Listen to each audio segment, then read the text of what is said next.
Hello and welcome into the latest edition of ESPN FC. Kay Murray, Shaka, Hislop and Stewart Robson still with us for another day at least here in the studio, looking ahead to a big weekend of action. And on Sunday, we will get to see a big showdown between Chelsea and Arsenal in the Premier League coming up at Stamford Bridge. And ahead of it, Chelsea manager Enzo Maresca has provided some good news for the Chelsea fans. Good to see you. We were watching training earlier and saw Cole Palmer in training. How is he feeling? Is he available to play and is he available to start on Sunday? It's available for both. There's a lot of good players, obviously, for you to choose from, but I think Chelsea fans can't wait to see Palmer with Estevao. Do you think how sort of worrying for opposition defences do you think those two could be as a combination? No, they can play together. They can play together. Depends, against which team, depends a little bit the game plan, but for sure they are excited. The fans, they are excited to watch both together. We also are excited, thinking that at the end we need always, balance between the two faces. Julien Laurens joining us now to talk more about this. So the news there for the Chelsea fans, as you heard, is that Cole Palmer is fit and ready to play and that he can play alongside Estevao. On the Cole Palmer being fit, guys, would you start him? No, he might be fit from the injury, but I don't think he's match fit yet, unless he's had lots of games behind closed doors. Chelsea have played well in the last couple of games. It's a massive game for him. If he starts off and doesn't perform particularly well because he's not fully fit and can't adjust to the pace of the game, that would be a blow to him. So if I was the manager, I'd be looking to bring him on after about 60 minutes, depending on how the game's going. You're nodding along there, Shaq? Yeah, I fully agree. Listen, 2 months out is a long time in this game in terms of bringing a player back in and throwing him in at the deep end to start with. As good a player as Cole Palmer may be, logic suggests, as Robbo said, start him on the bench. If things go easy or things are ease up later on, you could bring him on if it's needed, whatever it may be, but no way you start it. Which version of Chelsea would scare you most, Jules? Oh, the one with Cole Palmer, but again, the one with a fully fit, match-fit Cole Palmer, not really the one that we have. He hasn't played since September. I agree with the boys. And also, if there's one game where you really have to be match-fit and at your best physically to play against the team, is Arsenal, because you know the intensity, you know the physicality that they're going to bring into this game, even away at Stamford Bridge. So if Palmer is not really match fit, there's no. It's not that there's no point because he's still Chelsea's best player, but like Robbo said, it's much better if you bring him on, and they're going to build these minutes anyway. You can't just. This is the Premier League. It's not Sunday morning football. You can't just arrive after 2 months without playing football and play at this kind of level against the best team in Europe. So it's natural that he would be on the bench and then maybe come on, otherwise he would play the next game. So Jules, this is your strongest 11 right now, considering the fact that Cole Palmer is just coming back. This is what you put together for Chelsea. Yeah, because I want to see Estevao in there. I think he deserves to start even against Arsenal. He played really well against Barcelona on Tuesday night in the Champions League.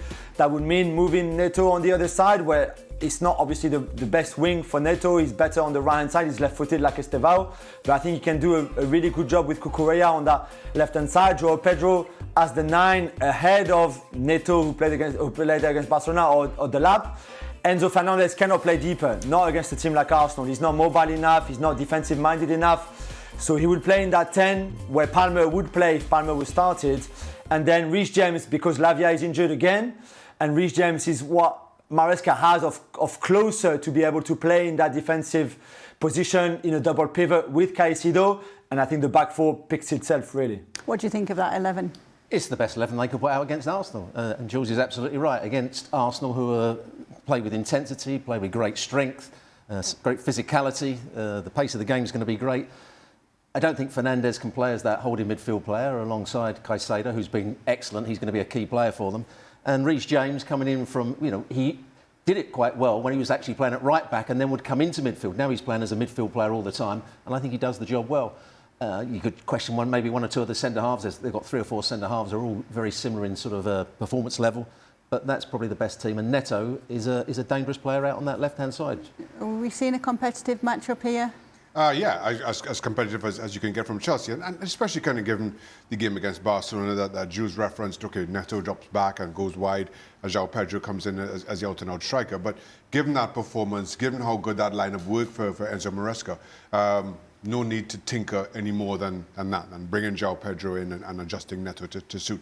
I think, it makes perfect sense. We're just going to take a look at the standings, because obviously we know how strong Arsenal have been recently, at the top of the table in the Premier League as it stands. If they win, they'd be at least 7 points clear of Manchester City, 9 points clear of Chelsea, and at least 11 points clear of Liverpool as well. The title race would be over, wouldn't it, Jules? You've got to say so then. Well, you can't win the title at the end of November or the beginning of December, but it will start to be a very significant gap, to be fair. And obviously anything can happen later in the season. If Arsenal go find the Champions League, for example, and we'll have to play huge games at the weekend, then in midweek, then at the weekend again, this can take a lot out of you. But if by the start of December they're already 7 clear, 9 clear, and even more on Liverpool, who are Chelsea, City and Liverpool will be the 3 biggest challengers that they would have this season, really, then I think it's obviously a huge boost for them and a huge step towards the title, but it would not be decided in December. What do you say? Well, I said on the show, I think last week, at the moment, I'm 100% sure that Arsenal will win the title, because they are playing very well. I can't see any of the other sides being consistent enough to cause them a problem. They've got a big squad that can come in and Jules just said it, when they're playing in the Champions League and playing in the FA Cup and lots of big games. They've got a big enough squad now to rotate that and still be a very good side. Arsenal have got it all going at the moment. What does the algorithm say? The algorithm says it's Arsenal's all the way. Listen, and I get Jules' point. It's late November, going into early December, and conventional wisdom says no title is decided then. But it'll take a very brave or very stupid man to put a bet on anybody else other than Arsenal at this point to win the title. So that being said, right now you can only see it going one way unless something extraordinary happens back end of the season. I'm not the one putting a bet on anybody else. All right, so nobody's too much going against Arsenal. Jules keeping a level head here. We're about to put him to the test, though, because here are the predictions. It's pretty much across the board. Everybody's saying Arsenal will win this one, except for Shock Frank Leboeuf. He's not here to explain himself, although we don't need him to. We all know why he's picked Chelsea there. But Jules, this is a bit of a litmus test for you, because yesterday on the show we reported Joshua Kimmich saying that PSG are better than Arsenal. So now we're going to ask you to pick between 2 teams you're very fond of, PSG or Arsenal. Who's better? I mean, right now, I love Joshua Kimmich. But right now, Arsenal are the better team, the best team in Europe. There's just no doubt. PSG are nowhere near the level that they were in the second half of last season, when they were better than anybody else. I think he said that he preferred the style of football that PSG are playing, which is fine. We said on the show before, and it's no disrespect to Arsenal or not taking anything away from them, but they don't play the most sexy football in Europe right now. As we said, it's very powerful, it's very efficient in the 2 boxes, it's very solid, there's a lot of energy, there's a lot of intensity, but it's not the most free-flowing football, for example. So I can see where Kimmich is coming from, although he also said that all they do is long balls. If you look at Wednesday night's game, Bayern Munich had more long balls in that game than Arsenal. So maybe Kimmich was a little bit better to have lost that game. But I can see where he's coming from. I mean, Mikel Arteta would be very happy to win the title, even if his team doesn't play that great. There's no power rankings this week. They had a Thanksgiving break. However, Shaq, if there had been power rankings this week, who would have been ahead of who? Arsenal at top. Arsenal at top. Given everything we've seen from them, was it 13 wins in their last 14, the dismantling of Bayern Munich, despite what Joshua Kimmich says, I thought that was a very good performance. Now, to Kimmich's point, you could maybe make the argument that PSG right now are better than PSG were this time last year. We saw what they did in the second half of the season and how that all came together. But that being said, right now, Arsenal is still better than the version of PSG right now. They know what they're doing. They're efficient at what they do. They won't get sucked into the trap of trying to pass their way out of pressure, to Kimmich's point about the balls going over the top. If you press high up, they are more than comfortable in going over the top of that pressure. And that's credit to Arsenal. That's credit to Arteta and how he sets his teams up, that they can play in any way, up against any kind of opponent. They're just that good or that efficient right now. Craig brought up yesterday the experience factor here, though, and that going in PSG's favour right now. Yes, that's the only thing I can see going in PSG's favour, because they are going to get better. I think Jules said they're not playing at their very best as they were last year. But the thing about Arsenal is that, you know, and the best teams are always able to do this. No matter what sort of game it's going to be, we're ready for it. If you want to fight, we'll have a fight and we'll out-scrap you, we'll out-battle you. If you want it to be a game of intensity, we'll do that as well.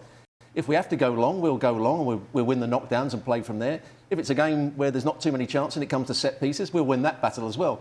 So at the moment, Arsenal are the best team. At the moment, Arsenal are the best team. But they do play a different style of football to PSG, who can pass you off the field, have got great movement, great individual quality. But what I've seen in the Champions League so far, and as Jules said, PSG haven't quite been at their very best. I will say, I'll quote Frank Leboeuf here. Frank always talks about you have to hit the post before it goes in first. Now, Arsenal, sitting in the league, have hit the post 3 times now. Maybe this is the year that it comes good for them, but they still haven't gotten to that final and understand and get to experience that environment and the pressure that comes with it. Whereas so many of Europe's other big boys can boast as much. Not Arsenal, and you just wonder, as good as they are, and again, as good as that performance was, as good as they look right now, will that experience be the deciding factor on the final day, should they get there? Should Frank not be a bit more clinical and not have to hit the post before it goes in first? Frank's a defender. He can do what he wants. He won the World Cup, you know. Yeah, he did win the World Cup. Did win the World Cup. He's never told me that before. Yeah. But He's very modest about that. Very Guarded humble. secret. It's a very guarded secret. Doesn't like to mention it too much.